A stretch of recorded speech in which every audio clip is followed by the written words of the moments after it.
السلام علیکم، میرا نام محمد امان ہے اور میرا تعلق کوئٹہ بلوچستان سے ہے۔ میں درس و تدریس کے شعبے سے وابستہ ہوں۔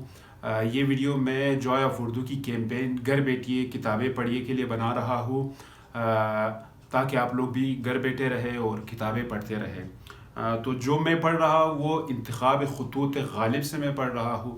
ویسے تو غالب کو اردو کے بڑے شاعروں میں مانا جاتا ہے، لیکن ان کے خطوط بھی کافی دلچسپ ہے۔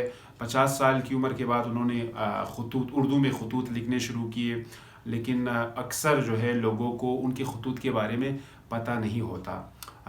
تو وہ خود اپنے خطوط کے بارے میں کہتے ہیں کہ میں نے وہ انداز تحریر ایجاد کیا ہے کہ مراسلے کو مکالمہ بنا دیا ہے۔ 1000 کوس سے بزبان قلم باتیں کیا کرو، ہجر میں وصال کے مزے لیا کرو۔ تو وہ انہوں نے کہا تھا کہ خط کو جو ہے انہوں نے کنورسیشن کا ایک طریقہ بنا دیا ہے۔ تو ان کا ایک میں خط پڑھ رہا ہوں جو انہوں نے اپنے شاگرد علاؤالدین احمد علائی کے نام لکھا تھا جب ان کی والدہ فوت ہوئی تھی۔ آج تک سوچتا رہا کہ بیگم صاحبہ قبلہ کے انتقال کے باب میں تم کو کیا لکھوں۔ تعزیت کے واسطے 3 باتیں ہیں: اظہار غم، تلقین صبر، دعائے مغفرت۔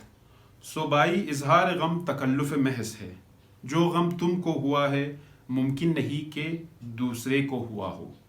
تلقین صبر بے دردی ہے، یہ سانحہ عظیم ایسا ہے جس نے غم رحلت نواب مغفور کو تازہ کیا۔